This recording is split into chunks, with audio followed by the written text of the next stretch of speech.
What's up, everyone? Welcome to another episode of the Whiskey Morgue podcast, where we talk about the whiskey we're drinking and the horror we're watching. I'm your host, Mike, and tonight, this is an exciting one. I am joined by the OG original Ghostface, Lee Waddell. Lee, man, how are you doing? Thank you for doing this. How's it Oh, going? thank you. I mean, this is going to be a fun, right? So, you and I were talking back in the green room how much I do a lot of pods and I always have a great time with them, right? But this one's a little bit out of the ordinary. You know, we're going to be talking about some really good whiskeys and whatever else, and some great ghost face stuff. But yeah, I mean, that's how you hooked me. You're like, hey, you want to do a podcast? We're drinking whiskey. I'm like, okay. Yeah, And I'm not a heavy you're drinker. a fishing guy, so I had to bait you in with something. I had to bait you in some Yes, with some and whiskey. that was a good one. So good Yeah, on you. So here we are, it man. it Let's sounds get it sounds good too, and like I posted last night to kind of build some hype around it, and some people are like, "Oh, okay, cool, casually, you're spending your Wednesday just drinking some whiskey with Ghostface." I'm like, it does sound pretty right. cool. So, but cool thing is how we connected. So up until recently, we had never really crossed paths, and it's unfortunate because at you were at Frightmare at the Falls or Frightmare in the Falls like a few years ago. Yeah, that was what last year, year before, whenever it was up in beautiful Canada, loving that place. Yeah, so that Gorgeous. I'm over there and I work with Rue Morgue, so I host some of Right. the panels. But that year I wasn't there and I wasn't hosting. But if it comes back around and you make another appearance there, I will make sure to fight for your panel. And we'll just continue the banter and I'll bring some whiskey. Yes, and we'll just continue this, and yeah, right. We'll just go straight to the bar and just continue this. So we'll Yeah. just do a live feed of you and me in the corner. Yeah. But we met through the booze, brews, and barbecue guys. I love those Um, guys. Ty and I'm and excited because so the whole small world of horror, like I met them through Ben, Fright Regs, who right. I had on here. Yeah, so they were recording with you, Yeah. and they were raving about how great of a time they had. And I was like, so wait, Lee Ghostface was hanging out, eating some barbecue drinking some beers. I'm like, that sounds like a phenomenal time. So that's why I'm like, you know what? I'm going to offer up some whiskey and try to get him on here. But for those who are listening who don't know, Booze, Brews, and Barbecue. So it's like this project between Ty, who's like Brew and Barbecue, Barry, who's the drummer of Shinedown, and then John, who's just kind of like this overall media guru who like he's plotting all sorts of stuff and has all sorts of hats that He has so many. I mean, he's such an interesting guy, and he's a lovely human being, right? Has this beautiful heart, just loves everybody, but he could twist the facet and absolutely kill you. But he's such a great, cool dude, right? I mean, he has got this huge resume all over the board. I mean, he writes poetry. He's like this beer connoisseur, yeah. like super fascinating human being. I really appreciate his company, and same with Ty. I mean, he's a Texas boy like me, and his barbecue is just stupid. I mean, come on. I mean, I'm always bidding him to, it. I'm so blessed to have access to these people, right? These super talented guys, Yeah. and I'm always the big geek going, hey, what do you think about this rub if we sat there and did this and this and then smoked it for 6 hours? And he's like, you're an ass clown, shut up, you know. So it's really cool to have access to that talent, right? I don't care if you're, you know, we're talking, like I'm hanging out with Barry. Here he is, world famous rock star drummer, been around the world, done it all, seen it all, millions of fans, and he and I are talking fishing, Yeah. right? Yeah. And he's a big fishing guy. And so is Johnny G. John's he's a fish dude. Um, so that's the kind of stuff we get to hang out and talk about, right? And we'll talk shop. Maybe we'll talk a little bit about you know music and stuff like that, and Yeah. all kinds of stuff. But at the end of the day, we kind of put the persona of what we do for a living or did for a living. That's always like sidebar. Now we're just talking about what interests us right now and here and now, and so it's really cool. It's just a bunch of human beings talking passionately about what's going on in our lives at that time. And that's why I love their concept because I feel like that's where we aligned. Where like what I do here, it's more of like, the idea of like if you break bread with someone or you pour a drink, Yes. at the end of the day, regardless of who you are in your walk of life, you're a human with your experiences and stories. And that's kind of like to me, it's the catalyst, right? We can, have some drinks, and then chat about life, and maybe what we well, not maybe, we're gonna go into some Scream stuff because I know there's Absolutely. I mean, that's what a we're lot here. Yeah. that's what we're here No, for. Everyone's I like they're just gonna keep going off gladly. about barbecue and fishing. I'm like, we'll touch on some of that stuff, but let's note And the hat though as well. The hat is yeah, how you like that Slash Pro Shops? They're my, that's my new sponsor for this season. Uh, you gotta love Etsy. So yeah, I'm sure I'll probably get a cease and desist on that one. But yeah, I found those over at the Bassmasters Classic right Nice. before I went over there. Somebody shot that across my bow, and I'm like, oh, I got to get one of those. It was just too fun. So, I don't take all this stuff too seriously. As long as we're laughing and loving and having Yeah. fun, I'm pretty good on things. With those guys, so I know like the concept is they hang out, like they'll go to a local barbecue joint, share some beers, some food, and then they do their whole paranormal investigation thing. Right? So I don't like, I know it's still being filmed, and I saw Yeah. snippets online.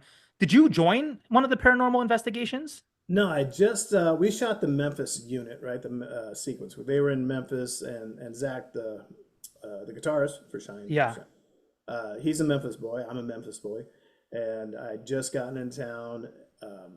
I got in the night before, but it was a little bit late for me rolling into their investigation. I was pretty well jet trashed. They're like, "Hey, we just got here." I'm like, let's just eat barbecue and hang out tomorrow.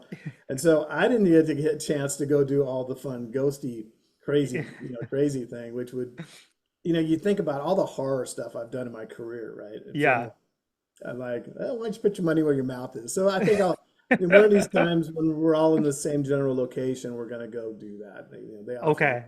I would we say can that in take theory, a time, ghost-faced hunting ghosts sounds pretty right? good. Like, Yeah, I'll bring a mask, and in case I get scared, you can't see it. So Um, so I know like the idea of like getting together, like we said, sharing drinks. I know you're a cigar guy. I am. We're gonna get into some whiskey tonight, but is like drinking whiskey neat with a cigar something that you would typically do, or is that separate? It's I don't drink very hardly at all, right? So I'm very selective when I do drink. So it's like I'll sit there and sip on a whiskey. I could sit there and take a shot of whiskey and work it all night long because I don't drink per se, right? Yeah, I'd rather sit down and have a flight of beers over the evening than to sit down and just have beers, right? yeah. So alcohol is very limited in my world.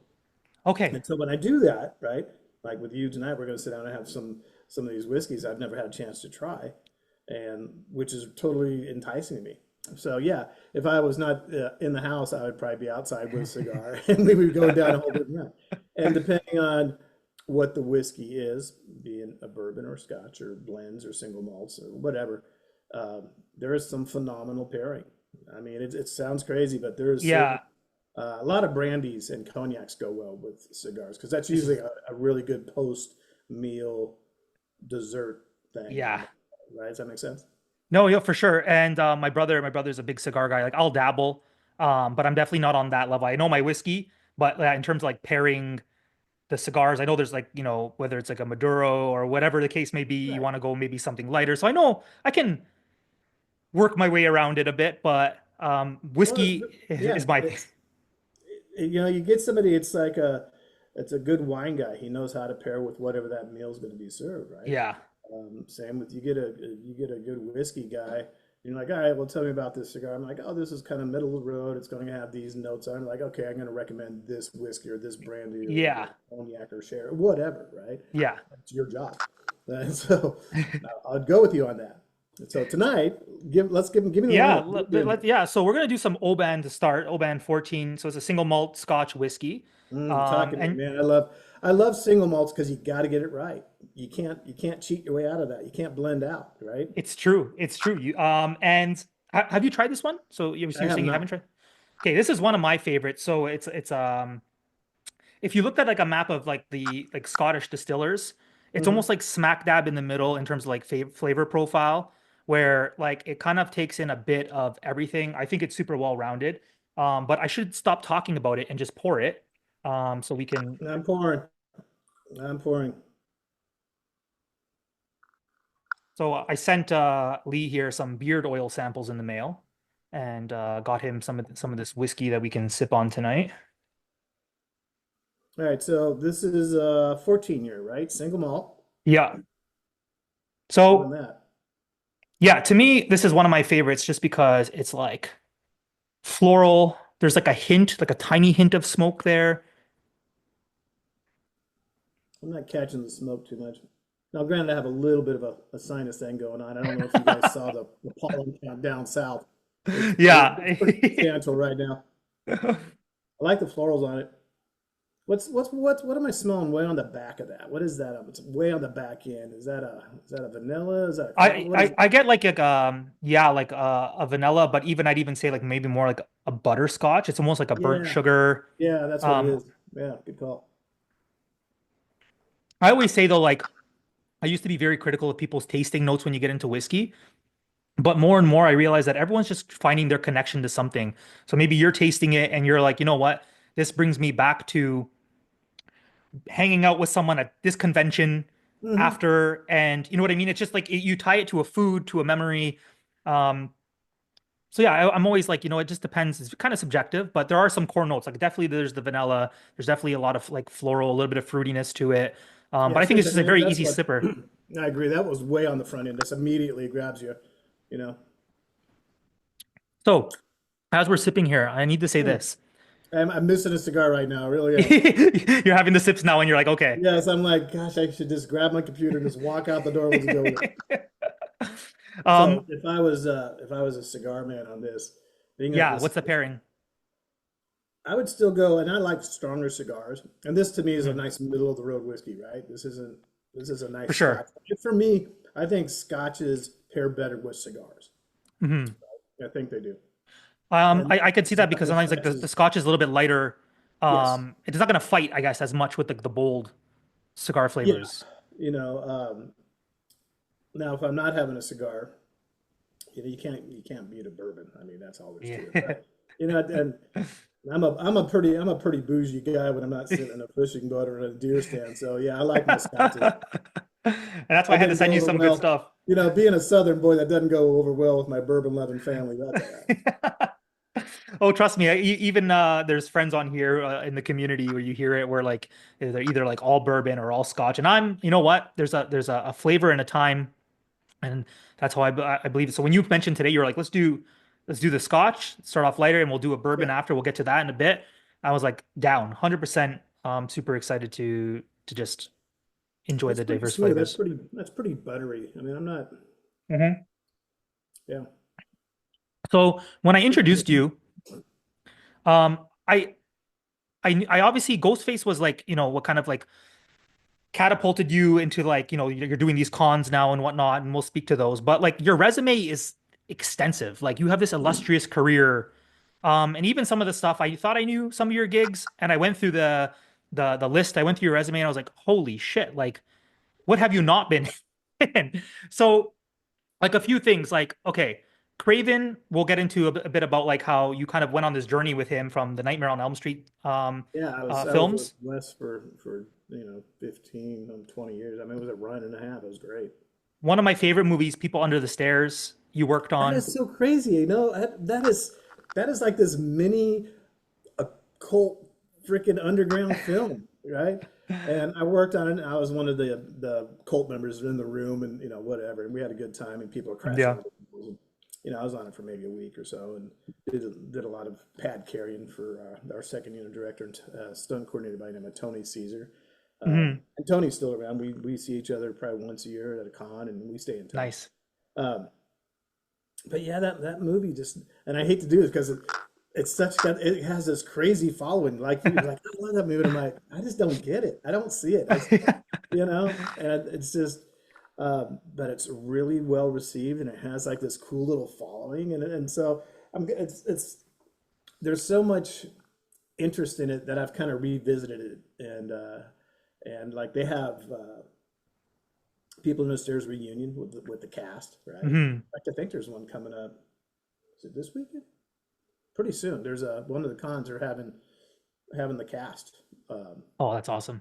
Yeah, it's I think sometimes we forget, like, like when you worked it, it's very different. Like someone's like, hey, do you want to come on this project? And you look at it as like maybe, Wes is like, hey, we're gonna do this film.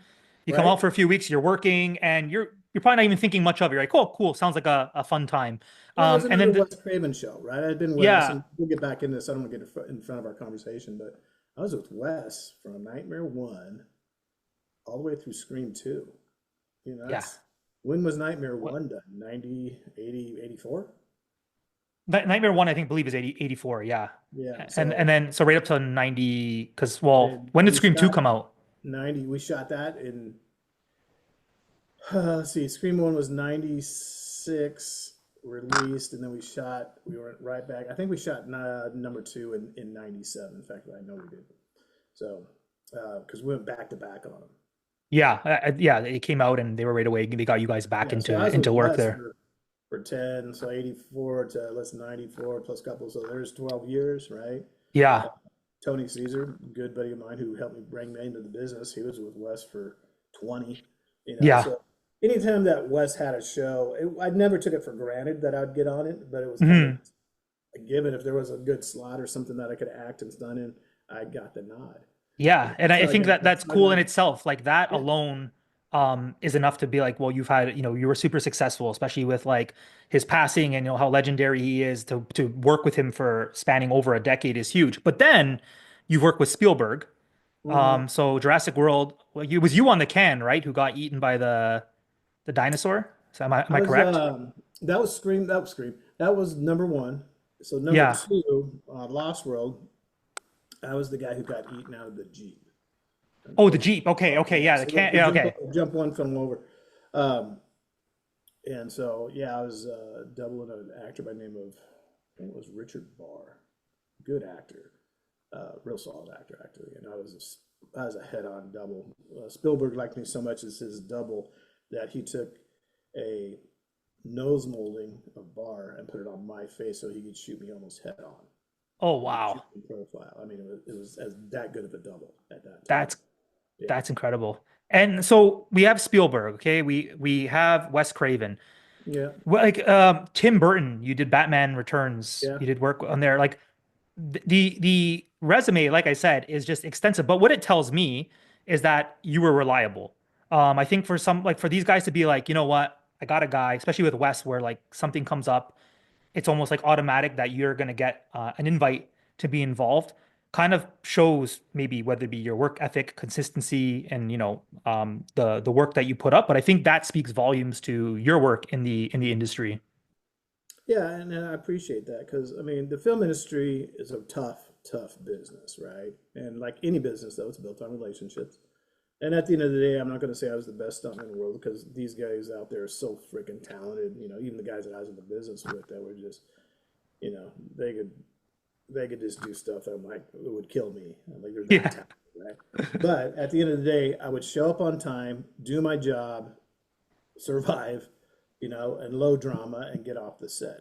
I yeah, didn't, I didn't do autographs or anything. So that was my reputation. I was just a good, reliable stunt dude. Had a couple of things I could specialize in, but I was kind of an all-around guy. yeah. And I wasn't the best stunt man in the world, and I wasn't the worst. I was just a reliable, hardworking guy. That's awesome and you always need a workhorse. I think that's the most important thing. Now there was one of my favorite directors who at first I was like, oh, I don't know if I saw them on the list and it was John Carpenter. But then I did some digging around, and you've technically worked with John Carpenter. So there's a story there, and I wanted to get a bit of it, but something about you kind of working your way into set to connect with the stuntman. What was the story behind this? Yeah, so this is crazy. So right after, we're talking early '80s here. I wanted to make movies at this point. I was going to film school, and I'm like, okay, how do I meet, how do I get on set to meet people, right? Yeah. And they're like, oh, just go do some extras work. I'm like, okay, how's that work? So like, well, you sign up these big casting agencies, and they'll get you as a background extra. I'm like, and I could get on the set. They're like, yeah, you get on the set, and you like $50, and they'll feed you a box lunch. I'm like, Yeah. there. Sweet. So my first extras job was John Carpenter's Christine, Amazing. right? Because I wanted to meet the stunt guys, Yeah. because that's where I was going in the industry, and I could learn on the set and not get kicked off. So I sat there for days, just absorbed watching how things were creating and movements and cameras and the stunt guys and all that stuff, just eking my way in. And it's funny because I'm a big fan of The Thing, right? Yeah. Great film, and John Carpenter in general. But I could, at that point, I'm like, you know, John Carpenter, blah blah blah. I'm just this young snotty, aspirant. I'm not Yeah. even a stunt man yet, and I'm like, okay, that's cool, but there's the stunt coordinator. You're the stunt Yeah. coordinator, and so yeah, it was pretty comical. Here I am, could have been, watching a master at work, and I was so mesmerized and wanting to push so hard over on the stunt side that I could care less who was directing it, and Or drinking. yeah, as I'm sitting here looking at this whiskey, I'm like, "Oh, good." And so, yeah, it was a great story. And one of these days, if I ever get a chance to meet John directly, I will let him know that story because it's a great story, And, And did you get a lot out of it? Were you able to really connect with like the stunt guys on there? yeah, a little bit, right? It was mainly, I think the big takeaway on that one was learning kind of how the ropes work. Like, oh, okay, so that's a director, that's a first AD, that's a second AD. These are productions assistants, and then there's gaffers and special effects guys and Yeah. transportation, and all these moving parts, right? So it was real good education for like 2 or 3 days, and then I just kept kind of doing that extras things until I started meeting some more and more stunt guys and stunt coordinators, and literally hustling my way into the business, and that's how it was done back then. So from Still the does. beginning, you knew you wanted to get into stunts. That was Yeah, going to be your thing. yeah. That's where I wanted to go. I wasn't even thinking about directing and or second unit director and any of that stuff. So I just wanted to do some stunts and act and have fun, right, and make some Yeah. money and Yeah. work And hard. and you know what? Like when you look at again, when we talk about your career, you made like I said, a great career out of it, being able to do that Hmm. for so many decades. So I think like, it's easy to kind of see these things on screen, and sometimes I feel like it goes like undervalued. You get some talk about effects, but I feel like, like the Oscars need the stuntman. And this opened up brilliantly. It's been a few minutes It, now. oh, it's so buttery and soft. I Yeah, know. that kind of really blossoms, pun intended, after when we've been talking for 5, 10 minutes, and it's like, wow, that's shifted gears quite nice. I know I poured this out obviously just as we were talking here, but once in a while I'll try to like put it in the glass and let it sit for a while. Hmm. Some people think it's being snobby, but I do believe it opens up a bit when it gets some air in there. And Well, I mean, look at, that's what you do with good red wines, man. They got to breathe a little bit, yeah, you know. 100%. And like when I tear into whiskeys and scotches and all that stuff, they're all whiskeys, I guess. But I like grabbing it right out of the bottle fresh, just to see what's going on with it. Yeah, I always like that sample. I'm like, hey, pour it right out of the bottle, and I'll take a sip and swish it around and enjoy it, yeah. and see what's really inside of it. And Hmm. then I'll just let it go for a few minutes and just let it breathe, just like you and I are talking. It's opening up, and right now, if I was having a cigar, and that would be a very mild cigar because that's such a nice buttery mild. You don't want to overshadow that the Oh, I fragrances. see. So you would even like, yeah, instead of going like with a dark cigar, you would kind of complement it with Yeah, I would actually lighten up significantly, something very natural, like a natural wrapper, nice. and just be mild and let those two pair. So we talked about this journey with Wes. Hmm. Um, and then it brings us to like, you've had this like huge renaissance, especially with the convention circuit in terms of like really owning that you are the ghost face that we see. Like the opening scene with Casey or Drew Barrymore, Hmm. to me is like it's the first time we ever see Ghostface. I remember watching it for the first time. So I'm 30, I'm turning 38 soon. So I remember watching it. I was a big fan of like the Nightmare on Elm Street films. How Already old kind of, how old were you? well, I guess so if it was 96, Yeah, so you're then eight when it came out. yeah, yeah. You're obviously much quicker with math than I Well, we're am. going to be, as I was talking to my agent earlier today, and we were talking about uh, next year's our 30th anniversary for Yeah. Scream One. Wow. There's a lot of buzz about it. Obviously, Scream 7 just wrapped up, and it's Yeah. gonna be pushing out here later this year, first part of next year. So a lot of it was like, ooh, it's 30th anniversary plus Scream 7. So there's gonna be a lot of hype and a lot of over in the convention world and stuff like that. So we're talking about next year. What do we It, want to do? it's been, yeah, it's been a lot of fun kind of seeing these like really like leaning into it and getting the reunions and getting all the cast together. And they already kind of do it like on the circuit. I find like, there's like a core group of guys. I'm sure you even see, you go there, you see the kind of the same faces, the same people kind of working together. But when they really pull everyone in for the big reunion, it's always super special and fun. Well, you just had the event. I guess it got moved now, right? It was like the three ghost faces. Yeah, we were going to do that, and then they had to reschedule. I think it's going to happen later in June now. Nice.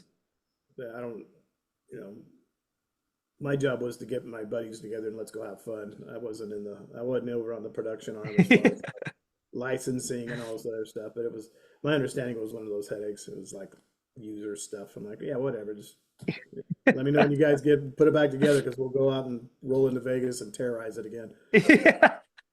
So in 96, you get the call. I guess Wes tells you he's doing another project because now at this point, you've been working with him for, I guess, like 12 years, 13 years Yeah, at this here point. we had it 12 years out. Yeah. Yeah. And did it seem like just another project at the time? Like, do you remember? Because you guys shot like in sequence, right? Like that was like that opening scene that we see on screen is Yeah, the first shot.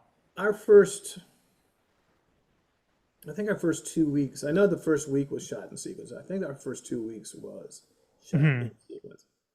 Which never get, you never get to shoot in sequence, right? And for Yeah. people who don't know what that means, is literally like when you're watching the movie unfold on the screen or on your TV or whatever you're watching on, and you're like, oh, this is scene one. Well, that's literally what it was. This was day one, take one, scene one, and we got to shoot that way, which is just very. I think that's the only time in my career that ever happened. And it's such an iconic scene that, like, even the other day, it'd been a while since I watched the film. I know we were gonna chat, so I'm like, let me put it on again. And just I got goosebumps watching it again, just because like for me, even like being a fan of like Wes's work, and I thought like when he did like New Nightmare and he returned to like the franchise and did like New Nightmare, I thought it was genius. And then he goes and pulls Scream out, where it's kind of like carrying that meta element, and then we have that opening scene where it's just like this is so different. It's just so fresh, and you didn't know that you were watching what would then be the next iconic slasher. And I always joke in the Mount Slashmore of Right? the We had icons. no idea. I had no idea, which is another. Anytime that I got the call up from Tony Caesar, which is usually how it came about, right? As the stunt coordinator, second unit director. Mhm. Uh, you know, it's like, hey, we're doing a West film. I'm like, woo, because it's usually the same family members, so to speak, and Yeah. let's go have fun. I knew I'd go have a week or two of just having a blast and laughing and loving and having a good time, and that was my total approach on it. And um, that's exactly. So when Tony calls me, he's like, hey, we're doing this, and I'd been talking to him about it for a year prior, right? Give or Oh wow. take, Okay. and Was it was it a big deal that like Wes was kind of trusting you to work with Drew? Because I know like she was on set for only a couple days. It was like a big opening sequence. Like it's a big deal. She's gonna get killed off quite brutally in the opening act. Do you think that there was an element there where it was like, okay, like you were gonna be the guy to kind of like trust with like, doing the scene? Because like here you're donning the costume, you're running around, but you're also there's a level of professionalism in that like you have to handle working with the other actress and when you're picking her up or stabbing her and and, yeah. and doing your thing. And I had worked with Drew a couple times before. I worked with her on a show called Poison Ivy just like a year or two before. Okay, yeah, I And remember that. so I had a pretty good working relationship with her. And people don't realize Drew is very gay, right? She's Yeah, a fun girl. Yeah, she'll cowboy up with you. So I've really, she's capable of handling her physical acting. yeah, So I had a good working relationship. In fact, Tony and I think Wes both asked me if I had worked with her, and they knew that I had. And because I think they were kind of feeling my input out to see where she was going to be on the scale of things as far as physical acting, right? okay, yeah. And she has no problem with that, and she's such a pro. God. I mean, She's like, yeah, just throw me she into the flips it ground. It's on. okay. She turns it on and off like a switch. She would go from this hysteria, and Wes would yell cut, and Drew would probably take a breath and like be back to bouncy, beautiful Drew, blah blah blah blah blah, Wow. and then he'd go, all right, let's get ready for take two or this start, new scene and setup, and she'd get back in that zone, and he'd call action, and she would just lose her shit and just be unhinged.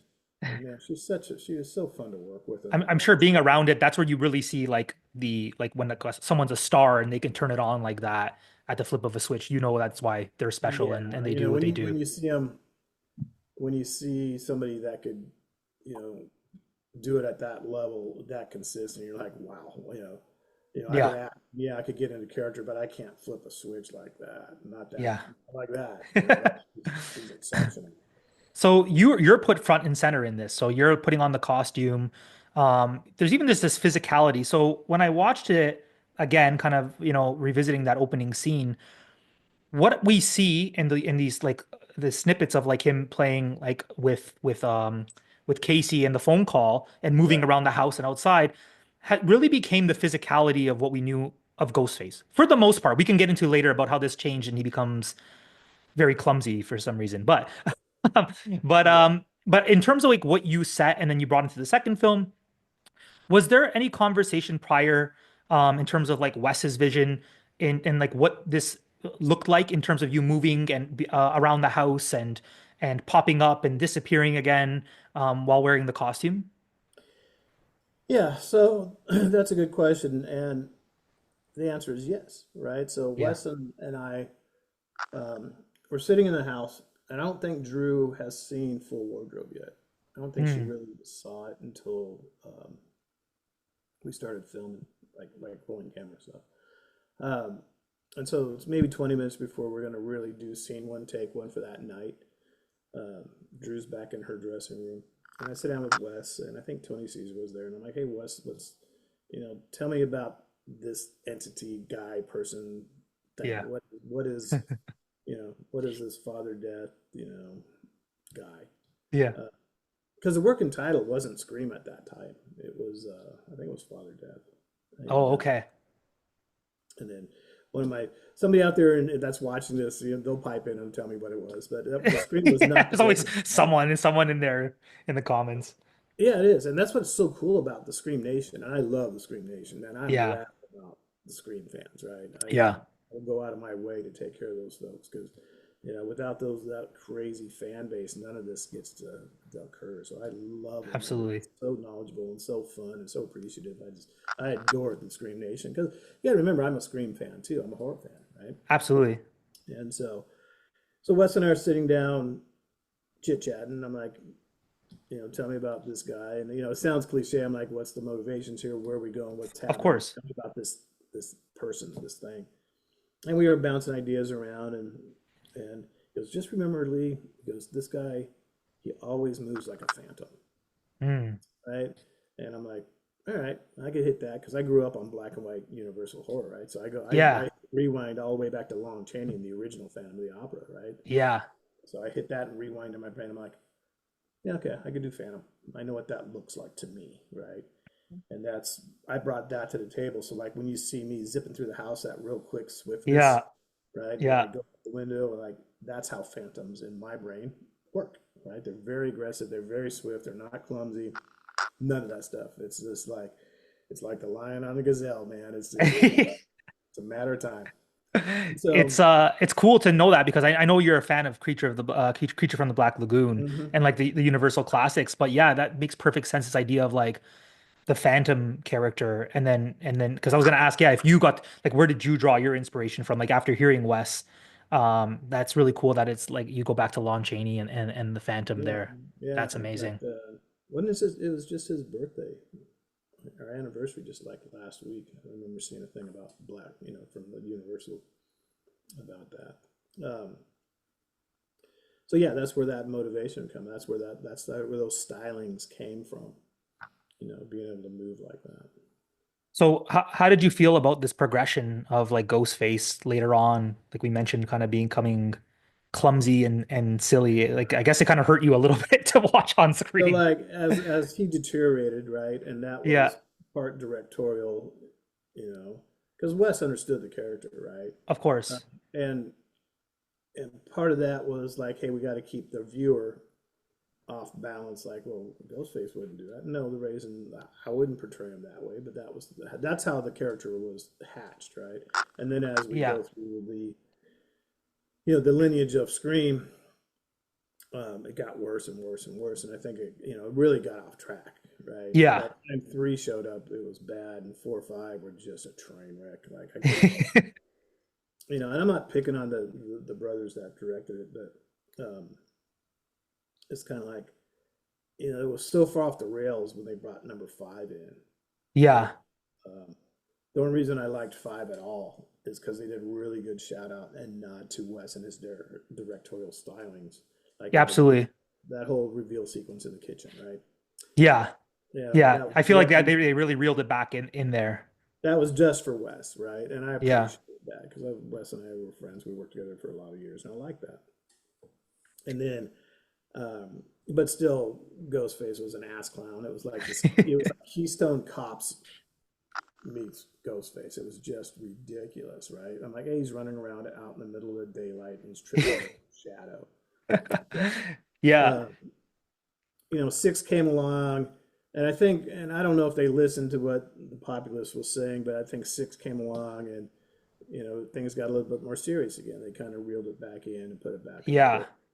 The stunt guys that did that, in fact, I called up Max directly after I watched him portray Ghostface, and like, hey, dude, that's and the one scene, like, you know, there's a certain you have Ghostface that does opening sequence, which is paramount, right? So it's like the opening of a James Bond movie. That is, Yeah. Yeah. and then you have guys that pay Ghostface throughout the film. And unfortunately, I got to do both, which was really cool. Absolutely. Um, but the way that Max portrayed Ghostface in Six, the way he moved and the aggression that came behind it, like when he's Yeah. coming off the couch when he's trying to get Courtney Cox, right? I'm like, Yeah.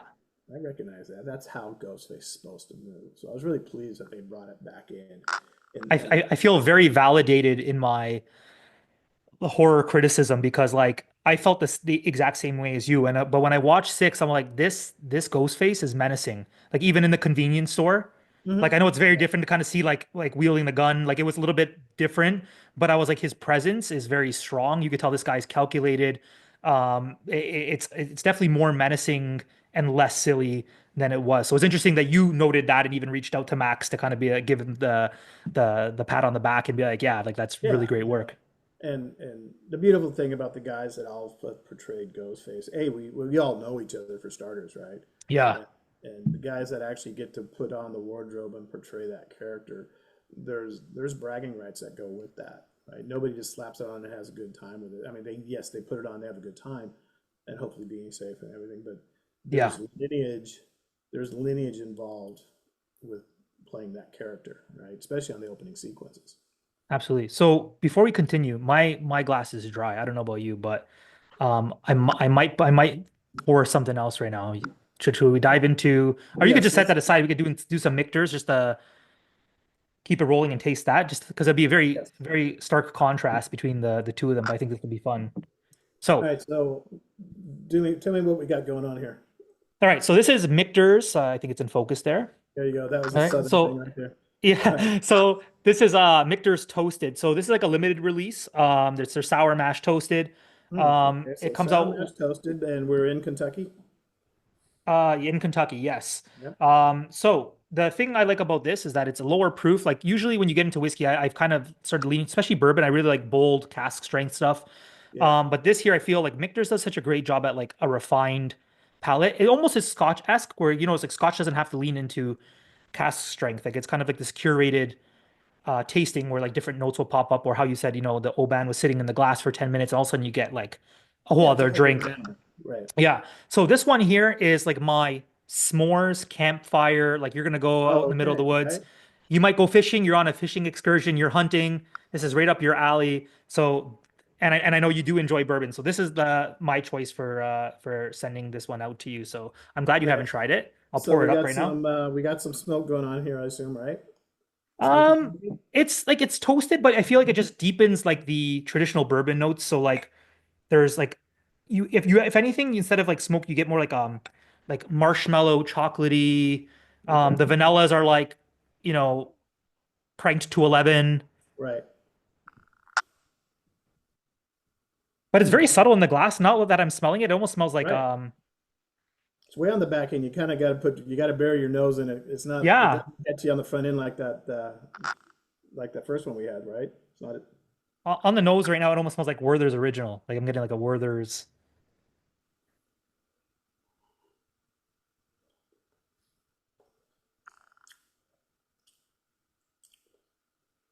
oh, wow. Yummy. Are you thinking cigar right away? No, that's a lot. That's a lot. There it is. It catches up with you about 20 seconds in. There's that I find it yummy. built on the palate, on the tongue. Yeah. Yeah, there's a lot of marshmallow caramely. Yeah, it's like a s'mores. You're right. It's almost Yeah. spot on. It's really wow, how pleasant on the back end. Yeah. It's very Like sweet. I feel like this is like one that would go really well with maybe a little bit of a darker cigar. But I don't know if it's then too much, if it's like too deep in on both ends, but that's your level of I would go mastery. with something. I wouldn't mind going dark on it. I don't know if I would go Maduro, but I wouldn't because a lot of full body cigars are very earthy, right? A lot of peppery, earthy, earth tones Hmm. to them. Specifically like depending on where your tobacco is, right? Like the Yeah. Nicaraguan tobaccos are just really robust, and earthy. I mean, it tastes like dirt almost in a sense, right? My brother last summer called me over and I started doing this thing because like I teach in the summer, I have some time off. He has a nice pool, so and we don't get many nice months up here in Toronto, so you got to take advantage. So I'd go in the morning ish, and we'd have a cigar. And I remember I wanted like I guess you would know the terminology more than me, but it was a Maduro. I believe it was Nicaraguan, and That's a I that's a guess full cigar right there. yeah, and I think it was like when it's like triple. Um, so anyways, I wanted to try. My brother's like, be careful, right? It can go to your head, and I'm like, I'm good. I'm absolutely fine. And I had like an iced Americano. I remember just Oh black. yeah. Oh wow. I was flying. Like I there was a moment I went to go use the washroom, right? I get up and it was almost like being at the party and you drank too much. I went to the Yeah. washroom and I was just doing this and I was like, oh shit. He wasn't joking about the strength of that cigar and it mixed with, this like 4 shots of espresso on ice. Hmm. That's harsh. Yeah, I get it. I mean, I've torn the cigars before, and I don't smoke a ton of cigars, right? I mean, Mhm. kind of depends on where I'm at with life and what's going on, but um, yeah, I tear into cigars, and every once in a while I'll get into one that absolutely kicks my ass, right? It's Yeah. usually full bodied, and I tear into it. I'm like, holy crap, man! I get up and the world's moving. I'm like, oh crap, you know, sit down, have a water, and dry out for 20 or 30 Yeah. minutes so you can drive home, because Yeah. they're that strong sometimes, right? Yeah. I was definitely humbled in my cigar journey. I really like the In back the end. That's very caramely sweet on the back end. I keep like just going like this because it's like just sitting on the tongue really nicely. Yeah, of And I course. can see why, like, I'm like, if this was like at cask strength, I don't think it would have the same effect. And like I said, It bites you usually, hard. yeah, with like bourbon, a lot of times people be like, yeah, but that's good. But imagine having it at cask strength. And this to me doesn't taste like a bourbon that was just watered down for the sake of like diluting it in proof. Like it feels very intentional. Yeah, and no, it's they did a good job at this. And here's for me personally, and like I said, I don't drink a lot, but that mid 40s range, that mid 40s to maybe mid 50s, Yeah. very comfortable, Yeah. right? Very comfortable drink. It's not going to sit there and burn because I mean, I there's some cast strength stuff that I like the taste of after you get through the burn, Yeah. right? Yeah. We're sitting down, like you and I were doing, if we were playing cards or even, barbecuing with Ty and the boys. Yeah. This is a good social drink. I love it, right? Yeah. Yeah. The And for cast strength I'll me, sit with alone and kind of like do one pour. You got yeah, to wrestle with it a little bit. But yeah, this is like it's a great point you made there. Like the barbecue, like it's like a barbecue pour, we'll call it. yeah. I mean that mid 40s, mid 50s stuff. You could probably slide it all the way up into the low 60s, but that mid range stuff is actually much more pleasant to socialize over and drink, Yeah. right? And because I don't drink to get nobody. I mean, a lot of people do, but I don't drink I drink for the flavors and the nuances and the experience of it, like we're having right now, right? I don't, Yeah. I'm definitely glad don't. we're on the same page because I always joke that like doing this whiskey thing, you end up at like a social function and someone goes off and says, "Hey, Mike does whiskey more. He's the whiskey guy." And everyone's like, "Hey, whiskey guy, come over Yeah. here." And I'm like, I don't sit at home and throw shots back. Like I Mm-mm. pick my one pour, two pours on an like literally what you see on my account is like I pick a pour or two. I drink it. I enjoy my movie that night, and whatever I'm taking in.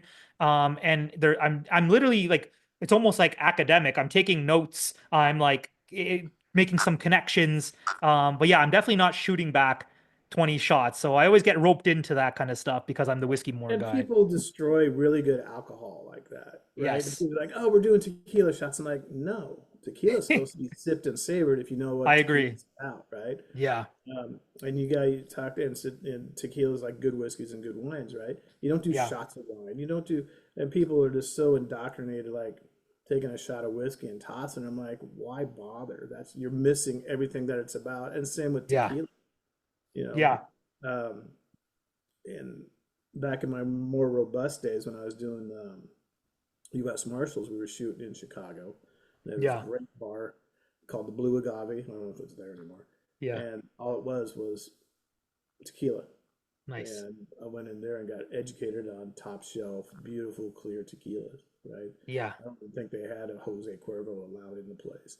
You know, yeah. that's not bashing Jose. It's just No, I did. I feel the same way. Like people ask me, they're like, "Do you like tequila?" And it's like a very fine line because I'm like, if you're asking me if I'm gonna go to the bar and throw back shots of Jose Cuervo, that's definitely not gonna happen. But there's some beautiful tequilas I've been introduced to that you can just sip on, and it's like super And that's sweet. And how, yeah, they're supposed to be sipped and savored and enjoyed. It's a social, and when it's a social thing, just like really good, whiskeys, be it Scotch or bourbon, and really good wine, right? yeah, I don't care if it's red or white. Good wines are good wines, and you want to sit down and enjoy that. It's like good food with good friends, right? I mean, when you sit down with Ty and the guys from that show, you're yeah, gonna you're gonna get some good food, right? yeah, You don't want to you don't want to wreck that experience. And I was telling the guys when we were all hanging out, a good thing about good food is really, I could sit down and have the same cigar by myself. hmm That's a good cigar. I could sit down and have that same cigar around a campfire with guys fishing and hunting, or even as you and me at a social event, and it's a much more pleasurable experience, absolutely, because of the company that you're keeping, you yeah. know. And, And so and and that's exactly why I enjoy doing this. And it's like, I always say like whoever comes to my house, every bottle is there. It's open. I don't care how expensive it is. You want to sit down with me, have a drink, like that's important. So if the whole point is if you come to Frightmare in the Falls, you'll make a detour, you'll come by, we'll oh yeah, well this I'll share some of the top shelf stuff with you. there you go. Um, Yeah, and and what's so great about whiskeys and wines and tequilas and all those spirits and wines and everything is that you people have this fall, and same with cigars and even really good food. They always have this misnomer about you got to spend a lot of money to get a good product, yeah, and it's so untrue. I mean, so back in uh, Cigar Aficionado magazine, right? They come yeah, out, they always rate these cigars once a year, their big cigar yeah. thing. And back in my stunt days, we found this really great little inexpensive cigar, right? You get them in a bundle for, how many dollars? It was nothing. hmm And they came by and they rated them, and then the next thing you know, it's now a $6 cigar and you can't get them, right? And we had this Yeah. gym, and sometimes I feel that's what happens with wines and whiskeys and the Oh, it's really. the same thing. You mentioning that across the board. Like, you have the one critic who his word is he has the Midas touch. He says this is the best bourbon. You're not going to see it on shelves anymore. And yeah, you're like, that was a $40 bottle I can just grab whenever. Right? But now it's like super coveted and you got to hunt it down and stores know it now. So stores are jacking up prices. So, Yeah, exactly. And but I wanted to come back to like this idea of like the company you keep. So like you worked with Wes for so long. And right. I've heard that he had a great sense of humor. Was there any really good stories that you can share? Something that comes to mind in terms of like Wes just being Wes in terms of like a joke, or maybe it is like sharing a moment, whether it be drinking or eating. Is there anything that kind of comes to mind? Because I always just heard he was a big jokester. So Wes had this really dry sense of humor, right?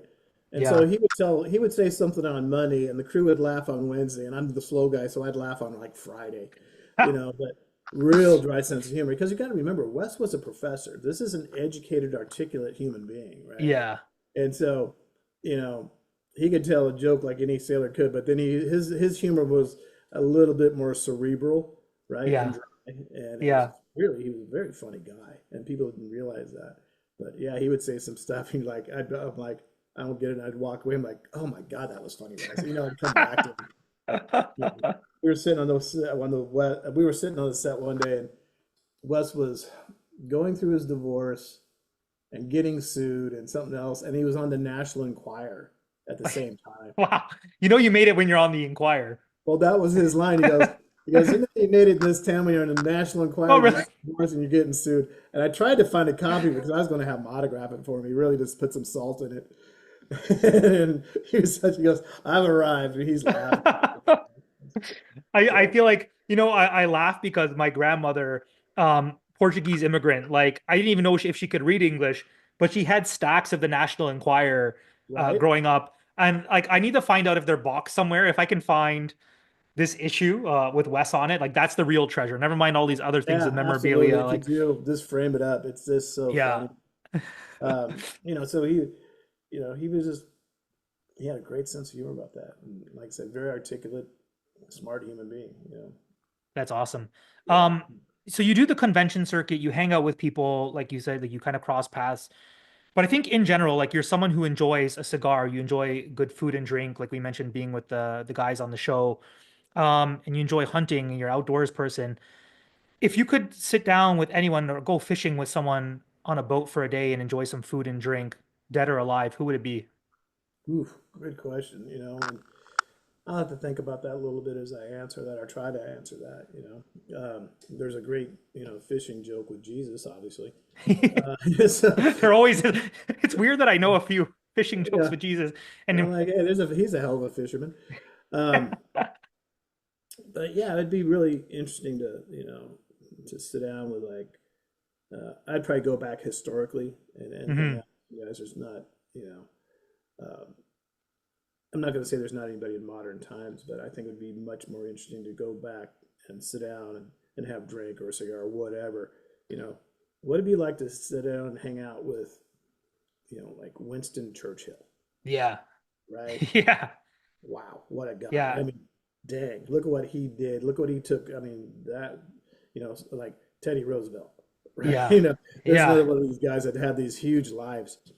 Like, gosh, what would that be like? It's true. You almost like if you have the opportunity to go back with someone who's not alive, it's almost hard not to go that in that direction because you can't get it. Imagine being able to like hear their stories and sit down with them. So I'm right there with you in terms of like Because going back in time. historically speaking, right? Speaking of historical figures, right? It's everything's in retrospective, and it's all written, right? Yeah. Um, and even to put in a modern time, when I'm sitting down there talking with John and Ty and Barry, and we're just laughing and loving, having a good time, and Zach, right? You know, you get to know them as a human being and individuals, not what you see on TV, not from a video, not from print, right? Yeah. And not in the middle of what they're doing for a living, right?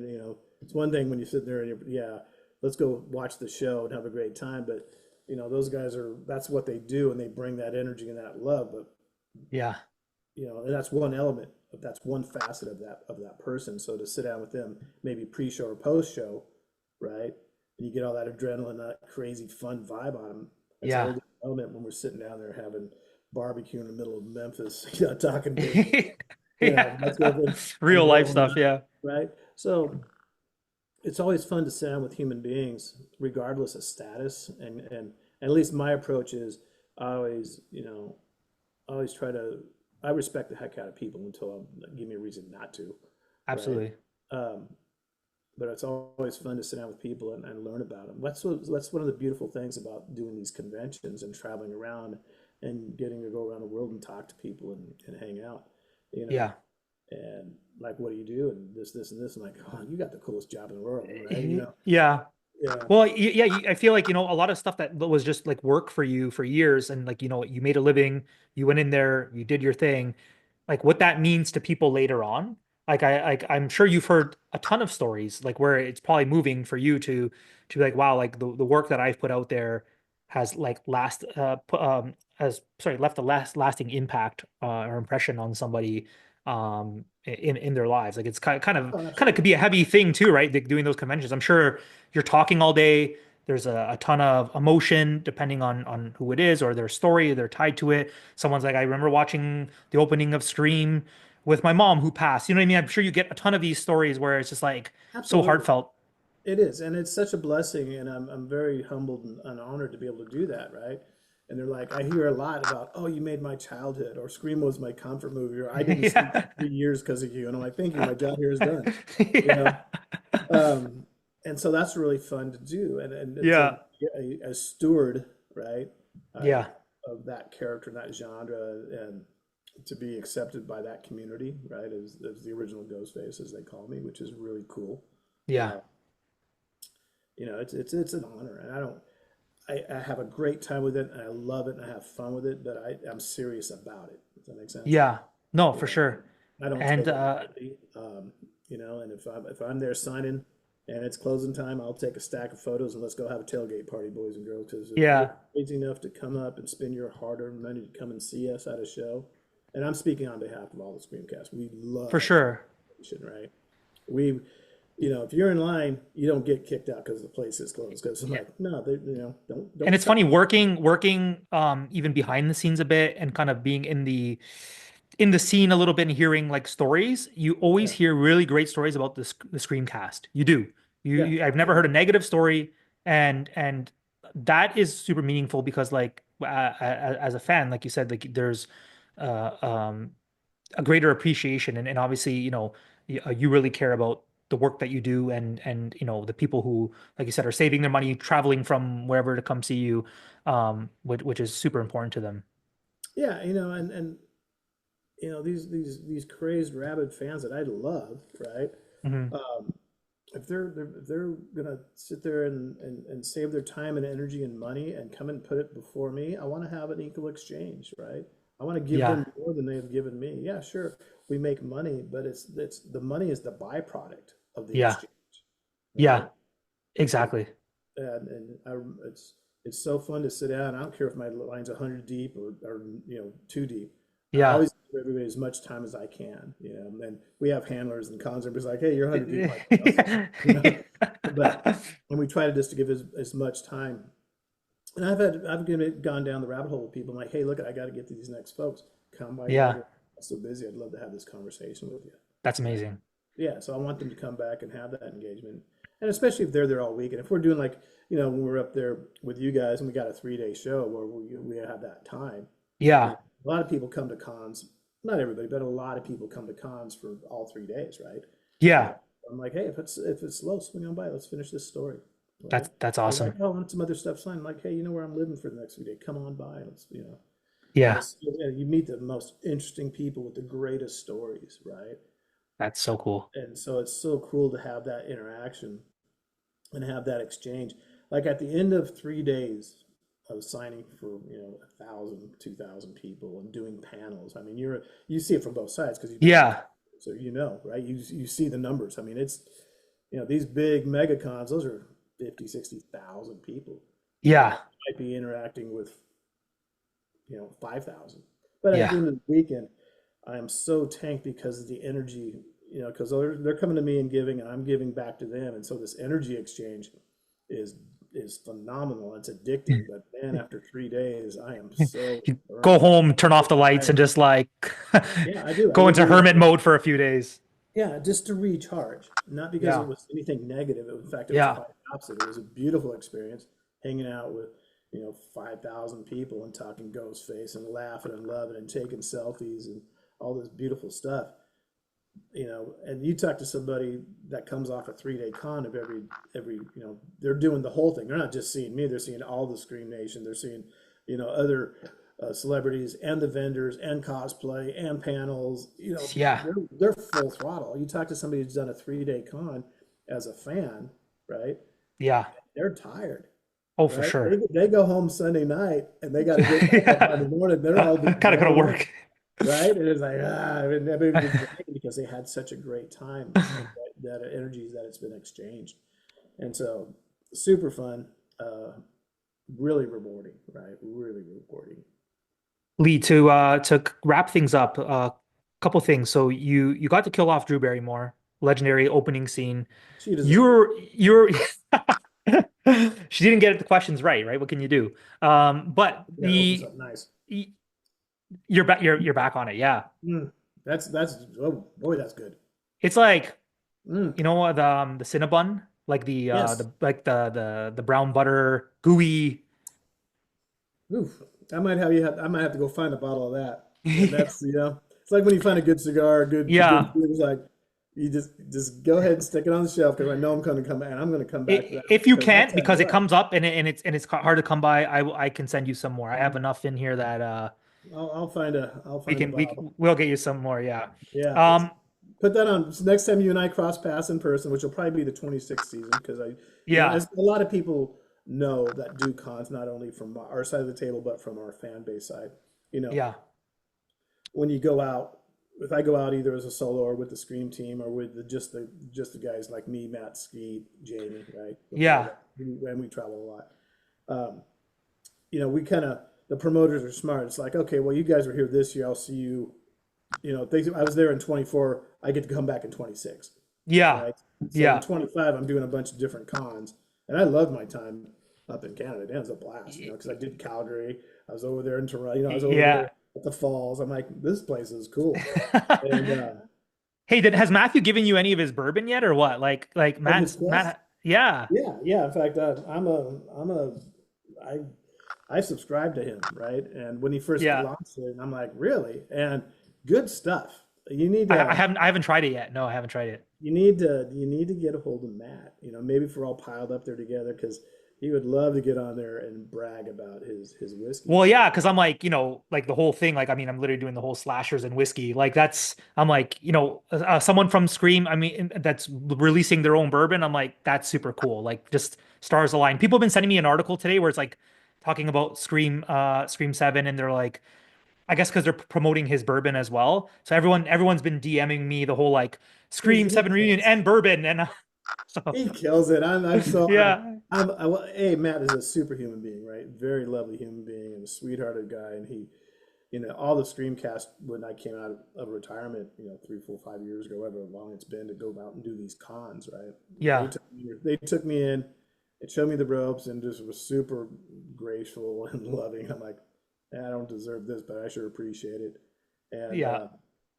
and they all just kill it. But Matt's just freaking hitting a home run with this whiskey stuff, just Yeah. crushing it. I love it because it's one thing, like you're riding the wave, like the demand is there, the franchise is still very, very much alive.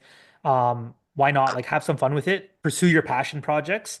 But for Yeah, yourself, this is an important thing that I want to end off on. So you killed off Henry Winkler, yeah, okay? Legend, the Fonz, like you got to kill him in that office in the yeah, office scene, a legendary. Now, I know you've mentioned in an article before that you said like it would be the greatest thing to have the character kill you. And I think like that would be so poetic. I think if Wes was alive, he would even vouch for that to be like, because that's such a Wes move. Like put the yeah. OG It Ghostface would in be. there to be killed off, and it's the wink to everyone. Um, I hope it happens. Is there a way you'd I like do to see too. yourself go? I would love to have those bookends. I reached out to Kevin Williamson directly. I'm like, I want to be in your movie. I mean, it was direct message, and I'm like, Yeah, yeah, can't get any more direct than that. yeah, Uh, but he's in the middle of making a movie. He's like, who's this Ascalon? yeah, And so, uh, and so it didn't happen on 7, unfortunately. But I'm sure 8 will be here. yeah. Uh, and when it does, I'd love to see Kevin direct another one. Man, that'd be great. Because he ultimately understands the DNA of the character. Absolutely. So um, yes, eventually I would love to be killed off by Ghostface, right?